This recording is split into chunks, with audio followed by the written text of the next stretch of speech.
오늘 누가복음 19장에서는 예수님께서 예루살렘으로 가시기 직전에 여리고 지방에서 행하신 사역을 가르쳐 줍니다. 그리고 후반부에서는 예루살렘으로 입성하신 내용이 나옵니다. 먼저 1절로 10절에서는 삭개오의 집에 들어가시는 내용입니다. 삭개오라는 서기장이 여리고에 살고 있었습니다. 당시의 세리장은 로마와 협력해서 유대인들에게 세금을 거두는 일을 하였습니다. 유대인들에게 피해를 입히고 로마의 배를 불리는 존재로 인식되었습니다.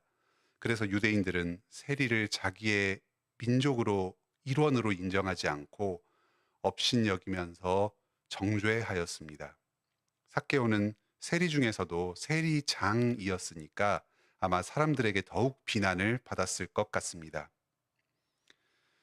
그런데 이 삭개오가 예수님에 대해서 더욱 알기를 청하였습니다. 삭개오는 언약 백성들에게 전혀 인정받지 못하는 자, 오늘날로 치면 교회의 교인들이 중요하게 생각하지 않고 오히려 죄인으로 손가락하는 그런 사람이었습니다. 그런데 예수님께로 가까이 다가오기를 원하였습니다. 예수님께서는 그 삭개오 세리장에 대해서 조금도 거리끼거나 주저하는 태도를 보이지 않으셨습니다. 자기를 알기 위해서 나오는 이 사람을 결코 외면하지 않으셨습니다. 삭개오의 집으로 함께 들어가서 그곳에 머무르셨습니다. 이렇게 예수님께서는 어떤 사람이든지 그 사람이 죄인이든 이방인이든 세리든 할 것 없이 차별 없이 대하시면서 한결같은 신실한 사랑을 베풀어 주시는 분입니다. 삭개오는 그날 자기 집으로 들어온 예수님을 영접하였습니다. 집으로 모셔드렸을 뿐만 아니라 마음으로 믿고 받아들였습니다. 자기의 지금까지의 죄악된 삶을 돌이켰습니다. 재물을 추구하고 사람들의 돈을 빼앗아서 부유함을 추구했던 것에서 돌이켰습니다. 삭개오는 자신의 회개의 증거로 자기 재산을 떼어서 사람들에게 나눠주겠다고 합니다. 다른 사람이 부당하게 빼앗긴 것이 있다면, 자기가 다른 사람의 재물을 부당하게 빼앗았다면 그것을 4배로 갚아서 다 돌려주겠다고 합니다. 단순히 손실을 보전하여 준 것 넘어서서 그 사람의 그 피해를 배상하기 위해서 그 더 많은 몫을 붙여서 되돌려 주겠다고 한 것입니다. 당시의 세리들은 따로 월급을 받지 않았습니다. 유대인들에게 알아서 세금을 걷어서 그 중에 일정 금액을 로마에 바치기만 하면 그 나머지에 대해서는 로마는 신경 쓰지 않았습니다. 세리 본인이 다 가질 수 있었습니다. 그것으로 따로 월급을 받지 않는 상황에서 자기의 수입을 충당했습니다. 그러다 보니 세리들 중에서는 자기의 배를 불리기 위해서 과도하게 세금을 거둔 사람들이 있었습니다. 아마 삭개오도 그 과도하게 세금을 걷는 잘못을, 그 자기 민족을 핍박하고 수탈하는 잘못을 어느 정도 저질렀던 것 같습니다. 그런데 이 손해를 회복하기 위해서 4배나 되는 금전을 돌려줌으로써 큰 재산상 손실을 감수할 각오를 하고 있습니다. 이제 그만큼 자기의 죄를 깊이 뉘우치면서 하나님께 용서받기를 원하고 있는 것입니다. 9절에 예수님께서 선언하십니다. 오늘 구원이 이 집에 이르렀다. 이 사람도 아브라함의 자손이다. 인자가 온 것은 잃어버린 자를 구원하려 함이니라. 지금 삭개오가 이런 구원의 선언을 받은 것은 자기의 돈을 다른 사람들에게 돌려주었기 때문이 아닙니다. 그가 자신의 재산을 포기하고 재산상 손실을 감수하면서까지 선행을 행했기 때문에 이 사람이 구원의 선언을 받은 것이 아닙니다. 자신의 죄를 회개하고 예수님을 믿고 의지했기 때문에 구원을 받았습니다. 돈을 돌려준 것은 자기가 이미 받은 그 죄 용서의 은혜, 구원의 은혜에 감사하는 마음으로, 감사의 표현으로서 행한 것입니다. 예수님께서는 자기에게로 나오는 자, 자신의 죄를 돌이키고 예수 그리스도로 말미암아서 구원받기를 원하는 이 사람을 결코 외면하지 않으셨습니다.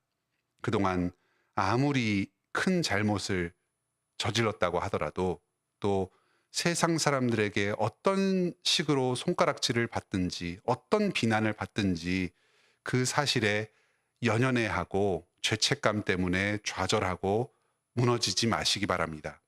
예수님께서 그 십자가의 보혈 공로로 말미암아서 용서하지 못할 사람은 이 세상에 아무도 없습니다.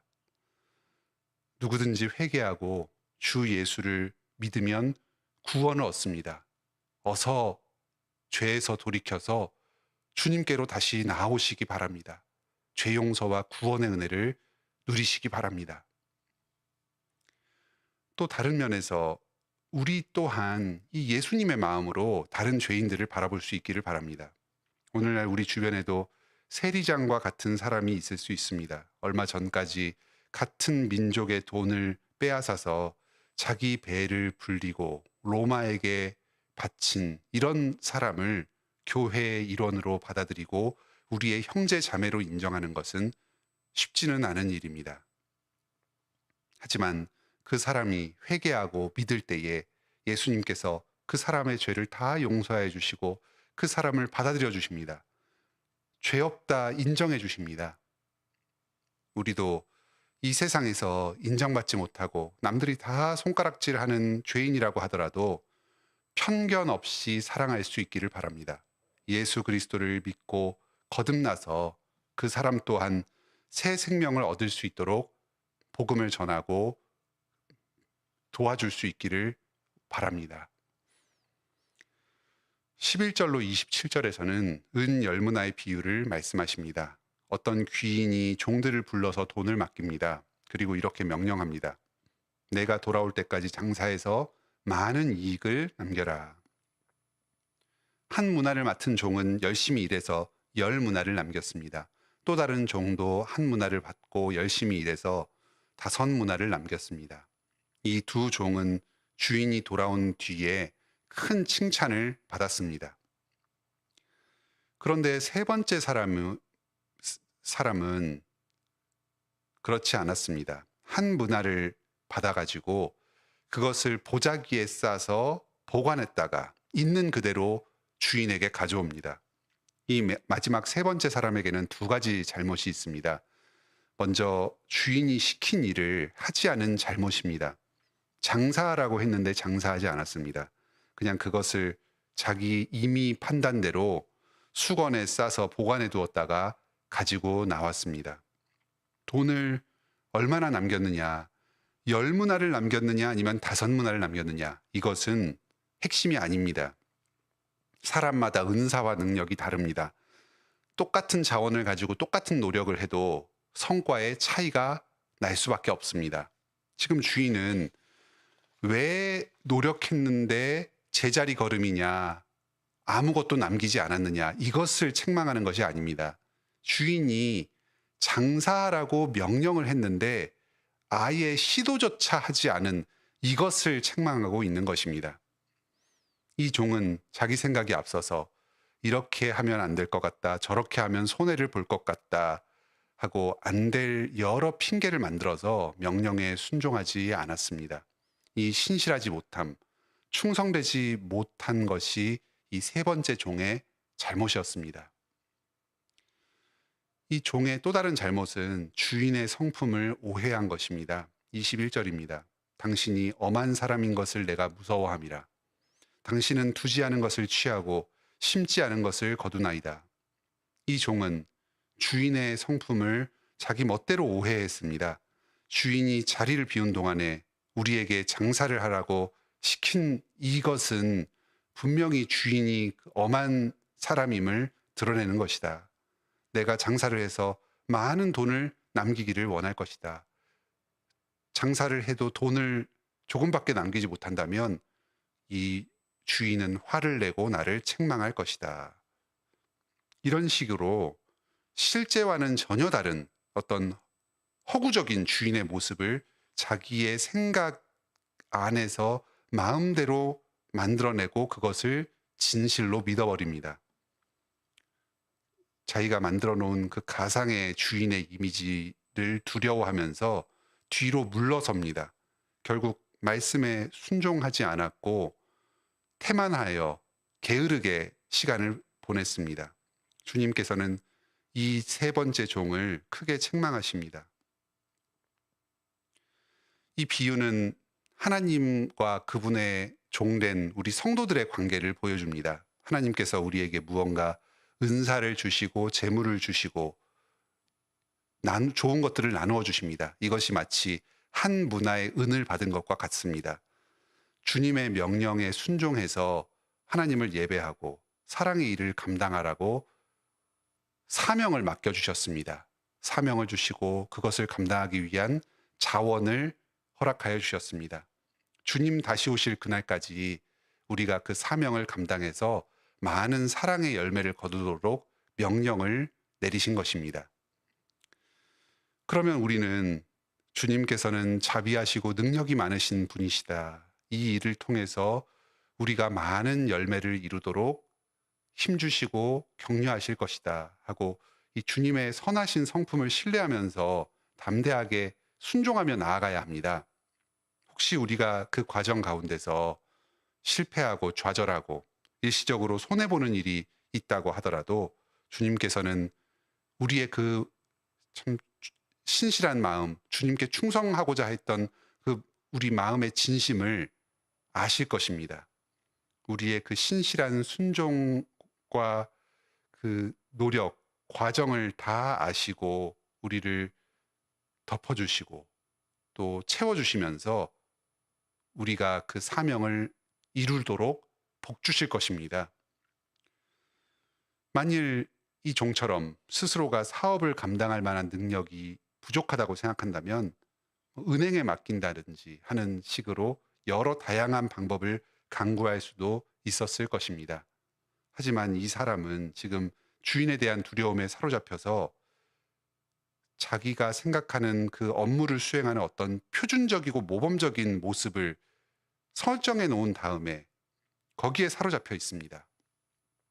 완벽하게 자기가 그리는 그 이상적인 방식으로 업무를 수행해내지 못할 것을 두려워하면서 그 중간에 다양한 여러 가능성들을 전부 포기하고 아예 순종을 거부해버리는 방향으로 나아갑니다. 주님께서는 바로 이런 종을 책망하십니다. 사랑하는 성도 여러분, 우리가 가진 것이 얼마든지 많은 것을 가졌든 아니면 적은 것을 가졌든지 그것을 가지고 신실하게 주님의 말씀에 순종해 나가는 것이 중요합니다. 우리에게 맡겨주신 그 사명을 감당해 나가는 것 그 자체가 중요합니다. 세상의 관점에서 보았을 때에는 비록 소박한 일을 하고 소박한 열매를 거두는 데 불과할지라도 우리가 충성스럽게 주신 사명을 감당해 나간다면 그것은 바로 10문안을 남기는 것이고 5문안을 남기는 그것입니다. 이렇게 우리 모두가 하나님의 선하시고 신실하신 성품을 의지해서 주님의 명령에 순종해서 열매 맺는 삶을 사시기 바랍니다. 주님께서 다시 오셔서 여러분의 그 신실한 순종을 보시고 크게 칭찬하실 것입니다. 이제 28절 이후로는 예수님께서 행하신 그 오랜 여정을 마치시고 드디어 예루살렘 성으로 입성하십니다. 나귀를 타고 겸손하게 들어오십니다. 주위의 사람들이 하나님의 이름을 찬송하면서 예수 그리스도를 영접합니다. 찬송하리라 주의 이름으로 오시는 이여 하늘에는 평화요 가장 높은 곳에는 영광이로다. 그런데 이 찬송은 앞서 누가복음 2장 예수님의 탄생을 그리고 있는 그 내용에서 천사들이 목자들에게 전해주었던 그 찬송이었습니다. 이 천사들의 찬송이 많은 이스라엘 주민들에게 이미 알려져 있었던 것 같습니다. 예수님께서 동정녀에게 성령으로 잉태하셨다. 하나님께서 사람의 몸을 입고 메시아로서 이 땅에 오셨다. 지금 그 예수님, 신비하게 탄생하신 하나님의 아들 예수님께서 이스라엘로 들어오신다. 이 소식이 널리 전파되었습니다. 그런데 39절에 보면 어떤 바리새인들은 여전히 예수님의 왕되심을 인정하지 않고 있습니다. 천사들의 입술에서 시작된 이 복음, 찬송이 사람들에게 전파되어서 많은 사람들에 의해서 불려지고 있습니다. 그런데 이 중에서 바리새인들은 그 소식을 듣고서도 믿지 않았습니다. 오히려 예수님을 비난하면서 그 사람들이 그 찬송을 하지 못하도록 종용합니다. 예수님께서는 복음을 듣고도 뉘우칠 줄 모르는 이 바리새인들, 이 비참한 자들에게 책망하시며 마음을 치십니다. 우시면서 말씀하십니다. 너희들에게 심판이 임할 것이다. 그리고 성전에 들어가셔서 장사하는 자들을 내어 쫓으시면서 성전을 깨끗하게 하십니다. 지금 이 예수님의 말씀은 또 행동은 다소 과격하게 느껴지기도 합니다. 당시의 바리새인과 서기관들과 종교 지도자들을 저주하는 것처럼 느껴지기도 합니다. 하지만 예수님의 의도는 결코 이들을 저주하는 그것에 있지 않았습니다. 오히려 이들의 잘못을 지적하면서 이들이 자신의 죄를 깨닫고 회개하고 주님께로 돌이키기를, 그래서 구원을 얻기를 바라시면서 이들을 깨우치시는 것입니다. 오늘 본문에서는 이 삭개오의 모습과 바리새인과 서기관들의 모습이 선명하게 대비를 이룹니다. 세상 사람들이 죄인이라고 손가락질했던 이 삭개오는 주님께로 나아왔습니다. 용서를 받았습니다. 하지만 스스로 하나님을 잘 알고 있다고 생각하면서 자신을 높였던 바리새인과 종교 지도자들은 마치 아무것도 하지 않고 그 하나님께 그 주인에게 받았던 그 한 문화를 그저 간직하여서 책망받은 종과 같은 모습을 보이고 있습니다. 이 바리새인과 종교 지도자들은 조상 때부터 하나님께로부터 받은 말씀의 아주 귀한 은혜를 간직하고 있었습니다. 그런데 이들은 그것을 그저 보자기에 싸서 신주단지 모시듯이 높이면서 그 영광에 치해 있지, 그 말씀을 진정으로 읽고 묵상하고 깨달아서 하나님을 경외하고 예수 그리스도를 구주로 믿는 대로는 나오지 못하고 있습니다. 말씀을 소유하고는 있지만 이것을 참된 구원의 말씀으로 믿고 은혜를 누리지는 못하였던 것입니다. 예수님이 왕으로 오셨다는 이 복음을 유대인들은 가장 먼저 들었지만 그것을 인정하지 않으면서 회개하지 않고 돌이키지 않고 있었습니다. 오늘날 우리들의 모습은 누구와 더 가깝습니까? 스스로의 죄인됨을 인정하고 예수님께 은혜를 구하러 나오는 삭개오의 모습과 가깝습니까? 아니면 다른 사람들을 평가하고 판단하면서 회개할 줄 모르고 자신이 이미 받은 은혜를 자랑하면서 완고하게 자신의 뜻을 굽히지 않는 이 바리새인을 더욱 닮았습니까? 예수 그리스도께 회개함으로 나아오시기 바랍니다. 주님의 죄 용서의 은혜를 풍성하게 누리시기 바랍니다. 주님의 이 선하심을 의지하여서 그분의 품에 안겨서 주님의 말씀에 충성되이 순종함으로 풍성한 열매 맺는 하루, 또 평생의 삶이 되기를 바랍니다.